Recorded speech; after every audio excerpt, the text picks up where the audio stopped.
So there's a vision that I get very often, and I got it a lot between 2021 and 2022. And I wanted to share this with you guys because I'm seeing a lot of evidence coming up for it. Now, trigger warning, this is something that I channel through vision, through emotions, through dreams, through meditation. Sometimes I just get random flashes of it while I'm cleaning the house or with my daughter. So that's how I know it has legitimacy to it. But I am very much open to having other people channel this vision for themselves and interpret it and include their interpretations for it in the comments, whether it's to correct me, to add on, or to manifest it a different way. I am open to everything. So the vision that I get starts with my past life in Atlantis. And this past life, I remember learning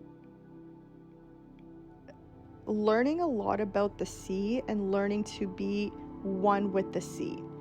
I've had dreams during my 2012 awakening where I literally was learning how to breathe in water. And in one of these last dreams that I had back in 2012, I literally dreamt of learning how to open my gills on my neck. And I was learning how to breathe with them instead of through my nose. And this was a dream or a lesson that I was learning for quite a few repetitive dreams. So I was learning about it for quite a while. I'm gonna say it lasted a couple of weeks, and then it evolved into other parts of astral travel and other parts of me attending Earth School. Now, one part of that dream, the last parts of that dream stopped when there was an attack on the school I was attending, where I was learning to be one with the sea. And this school, a lot of us fell into the waters. Some of us were able to become one with the water. A few of us drowned. And a few of us actually ended up moving to different parts. And some of us continued this part of school through ancient Egypt, which I prefer to call Kemet. And I do have a few rememberings of living in Kemet, but it's not necessarily something I've explored to full detail yet, just because there's a lot of heavy emotions and heavy energies there that I'm not quite ready to deal with just yet. But in around 2021, I started getting visions of me being back at this school. And this time it was us being in Kemet, remembering and talking about what had happened at this previous school. Now, in my mind, this school of the sea was very much like a building, like a solar punk building, white, and it was half in the water and half out of the water, almost like an iceberg. And I remember it having these bridges, and I remember it having almost like loops around it. And when I'm in Kemet, it's very much an oasis. So one of the dreams or one of these visions is at a school that is in water. And then it connects me to a dream of a school that has golden pyramids. It is surrounded by both desert and oasis. And it is a lot bigger, a lot more lively. And there's just a lot more of a campus, busy civilization feeling to it. And when I started getting the vision in 2021, it started off like this. So I want you to close your eyes, and I want you to envision just watching this as if it's a show. And then you can go back and become one of the characters that I've described and feel it from the character's point of view. So it's the middle of the night. I feel like we're in it's very gold. There's hieroglyphs and writing, very colorful, but very brown and gold on the inside. There's fire. It feels very warm and comforting, but I can feel rock or cement or concrete. It's cold in a sense, but the air around me is very warm. It is nighttime. I can see the stars looking out. There is a sheer curtain that's just kind of flying around on the inside. There's the wind coming through the window. There are a few people sitting around. They look worried. They look like they're planning, like they're trying to analyze something. And there is a lot of magic. I know I'm in the presence of queens and kings and royalty and priests and priestesses. There's a lot of magic and energy and power, but it's all very loving. It's intimidating, but it's all very loving. And one thing that I notice is that there is a feminine energy that has a husband. So I'm going to call her the queen, and her husband I'm going to call the king. And they're the ones who stand out the most, because it seems like everybody else in the room is looking to them for input, opinion, and guidance. And they feel like they are under pressure. They feel like they're worried. It feels like she says, the darkness is coming. I can feel it. I know it's coming. And they start to plan what they're going to do. There's something about we have to warn the others before it's too late. And I know that there are people from Atlantis there, because I keep seeing, even though I'm in this room, I keep seeing that white building getting attacked and people in the water falling and drowning. And I want to mention that while I'm in that water and I look up, there's parts of the building that are on fire falling into the ocean, falling into the water with me. And everyone has a panicked energy. And I feel like I'm reliving this because somebody else in this room is telling the king and queen these stories. It's almost like they're telling them what was happening in Atlantis and telling them that it's going to happen here as well. Next thing I know is that this queen begins to have nightmares. At one point of the scene, it's only her and the king in a room. It's slightly different than the room we were in before, but very similar. And they're in bed, and she wakes up screaming, and she starts crying. Her king wakes up next to her and is trying to comfort her, but she is in a deep state of panic. And this is where it gets a little bit more serious. This is the moment that they decide what's going to happen. She connects to source energy that is not in human form, and they devise a plan. Next thing I know is that there are the king, the queen stays behind, which I find strange because the queen is the one that's supposed to take the lead for some reason, but she doesn't. The source that they spoke to requested that the king be the one that takes the lead. And the king, the reason that they chose the king is so that he can build an army in his image.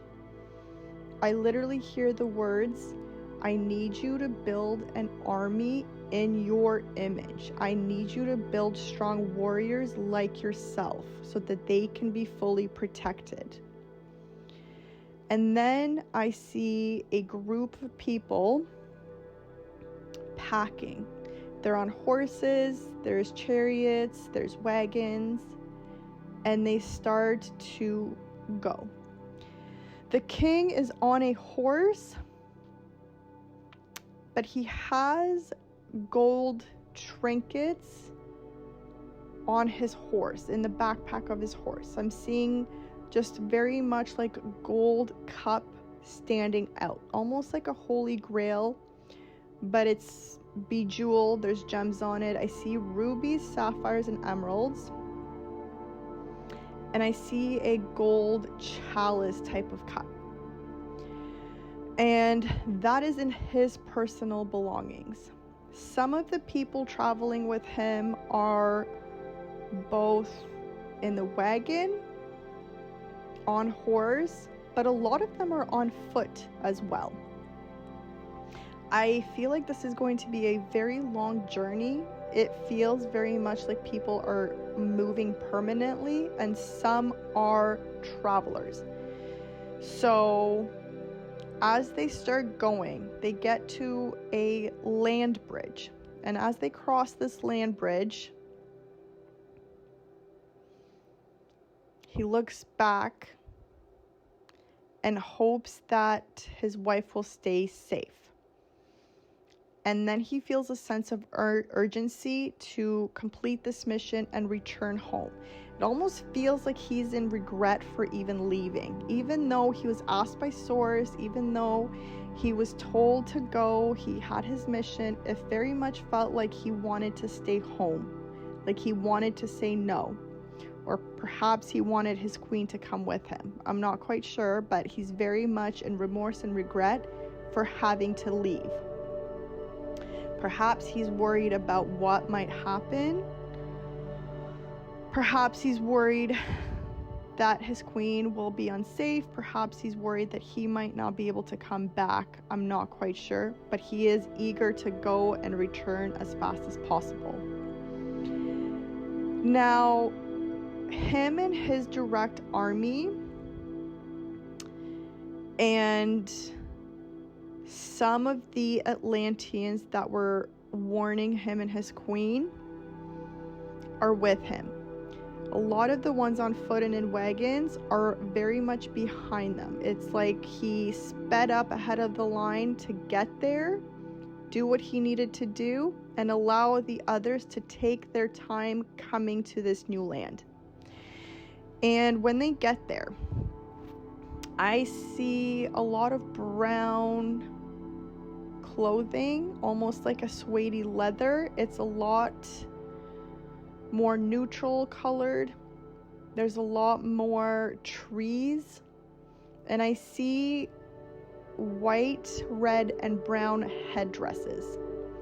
I see feathers, white, brown, and red feathers. And I feel like the climate here is colder versus where they came from was more of an oasis. Here it's a lot cooler.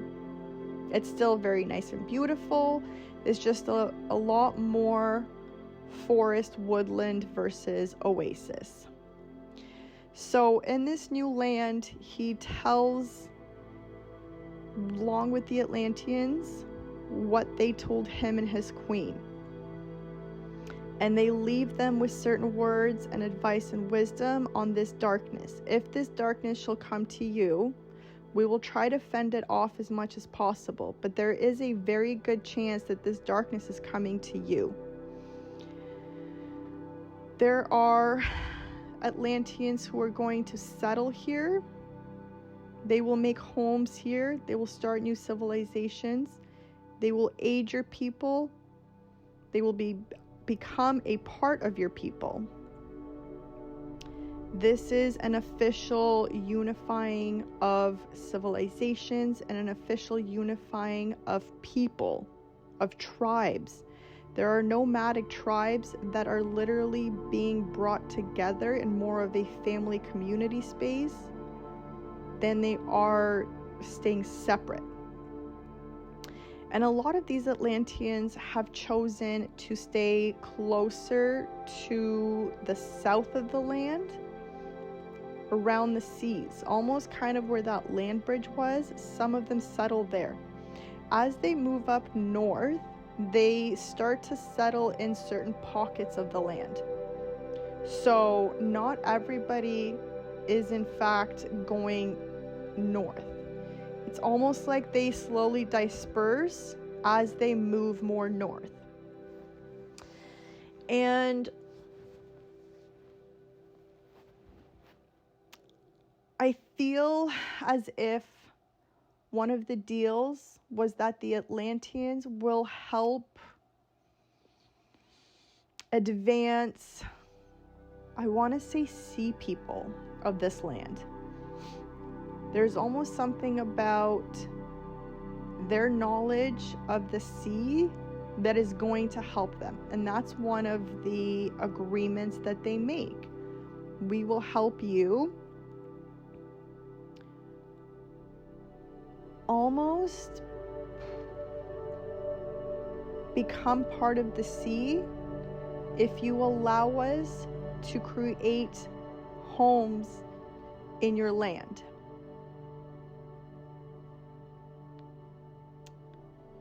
There's almost kind of like a joke of a fish out of water, a fish climbing a tree. And I think that's representative of the sea people coming to the forest people. In this warning, the king from the oasis says to his Atlantean friends that came with him and parts of his army that they'll probably never see each other again. And he takes that golden chalice and he says, I have brought gifts to you so that if the darkness does come, you remember my message. You remember where some of you came from. As you integrate to become a new people, a united people, you still remember that you have friends outside of this land. The gifts weren't just gifts as a thank you. They were gifts to commemorate this union, to remind them of the deal that they were making, of the unity that they were creating. The king doesn't stay long. He directs certain peoples of his own personal army to stay back. And I feel like the Atlanteans, even though they're there for the sea people, they're there to help along the sea fronts. They're also there to recognize the darkness so that they can fend it off faster. The darkness I'm seeing as this like big black spider, like this kind of ghosty shadow. And it's almost like a gooey octopus, but it's very dark energy, and it feels like it can literally take over anybody's mind. It's tricky and deceitful, so you have to be very careful with it. And I feel like some of the Atlanteans have fear inside them, that the darkness has not only taken over them, but that they might not be able to recognize the darkness And they're afraid that they're going to let it into this new land the way that they let it into their home.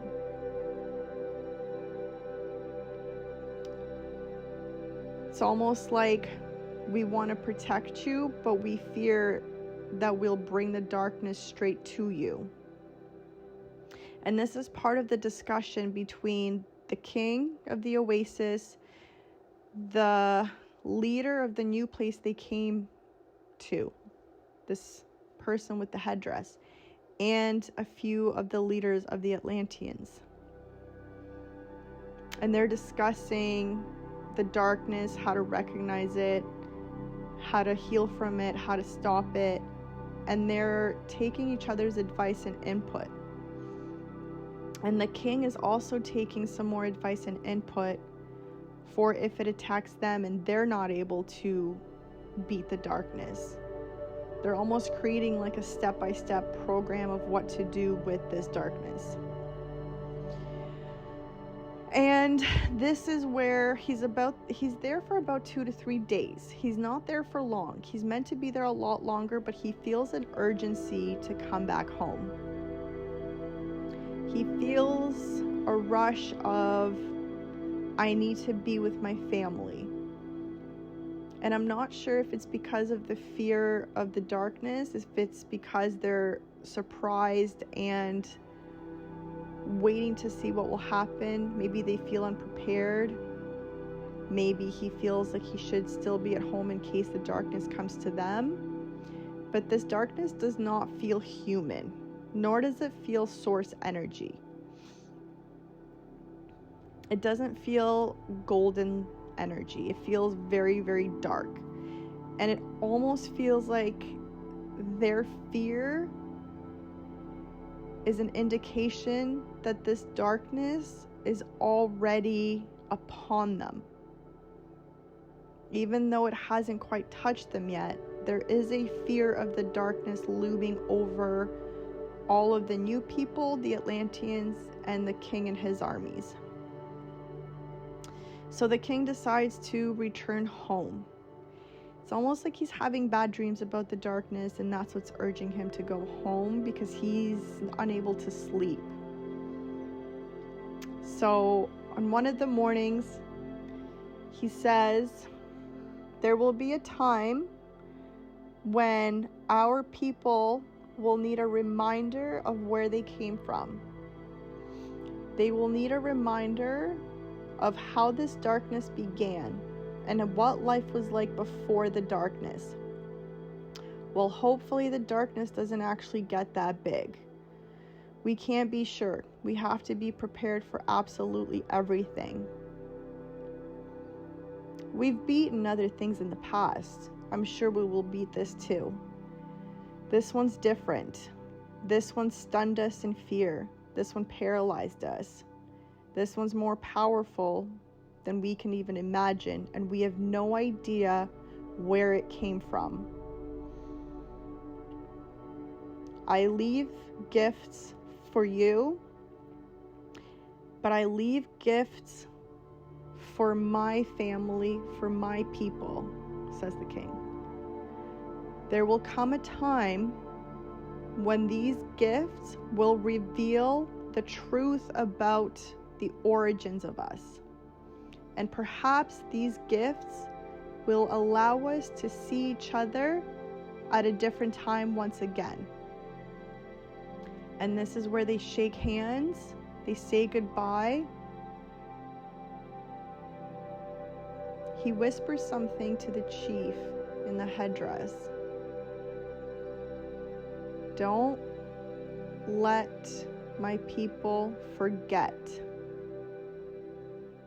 And don't let yours fall under the power and the lust of the darkness that's coming.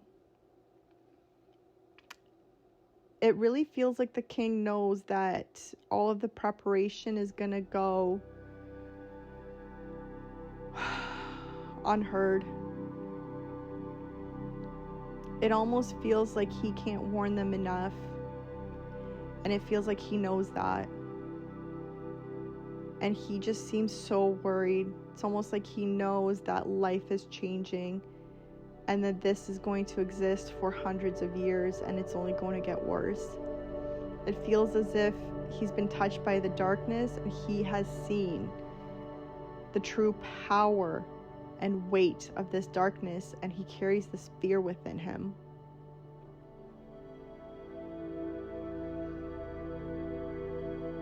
So him and the Atlantean leader share a look of things are changing, they will never be the same again, but one day we will reunite on this land.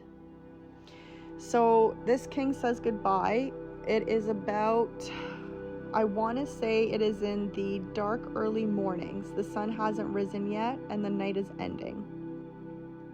He gets on his horse, and the people he came with, I want to say, are in the couple hundreds, if not thousands. He is only returning home with 10, 15 at the max. It's a lot smaller. On his way back down, he passes through some of the new tribal settlements, and he wishes them all goodbye. He knows he will never see them again, and that they will never exist the way they did, like the way they are again. The future of them is going to be completely different. He knows that. He's saying goodbye. As he passes these tribes, he says goodbye completely. And there's a lot of sadness inside of him. It's almost like he doesn't want things to change, but he knows he has no choice. And this is the part where they get to this land bridge, and he turns around. He's in the middle of the bridge, middle of the land bridge. And as his people, his army, they are ahead of him, and they stop and look back. And he grabs a stick. He points it up to the sky, and lightning strikes it. And as he strikes it down onto the land cracks, shakes, and moves. He has just destroyed the land bridge. And those with him look at each other, wondering why. And he said, this will at least slow down the darkness from arriving to these people.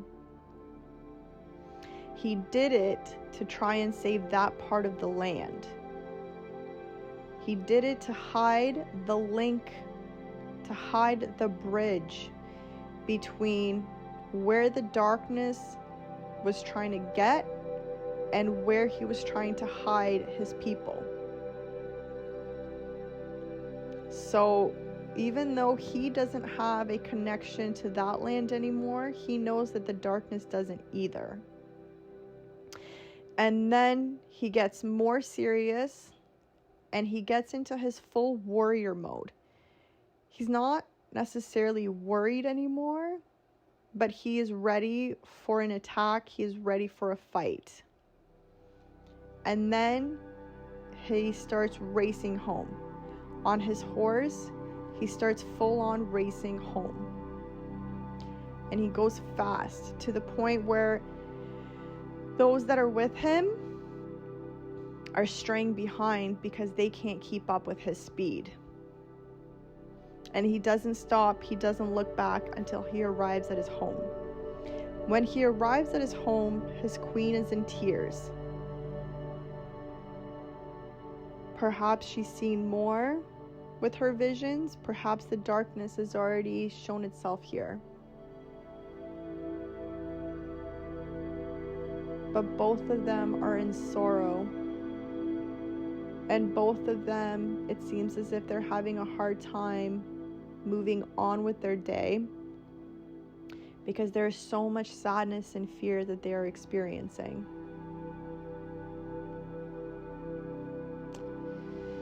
And this is where the vision goes into something completely different that has to do more with the queen while her king was away. And that is a vision that I am still processing and learning about. And I hope to share that vision with you guys in the near future.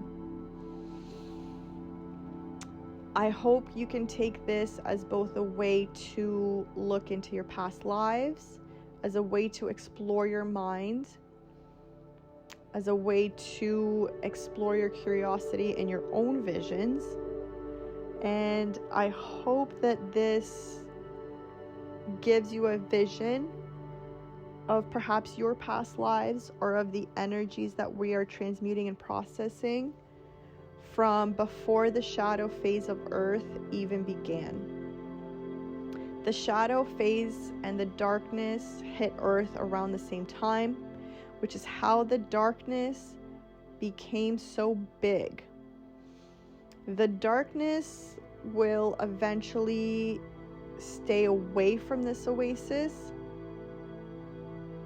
It will come in a lot slower and discreet, like a fog.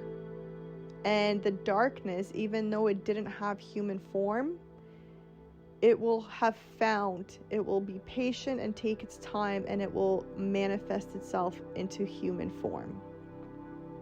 Whether it is a metaphor for corrupted mentality and energies and shadows, or the literal darkness in other worldly beings finding human vessels to live in.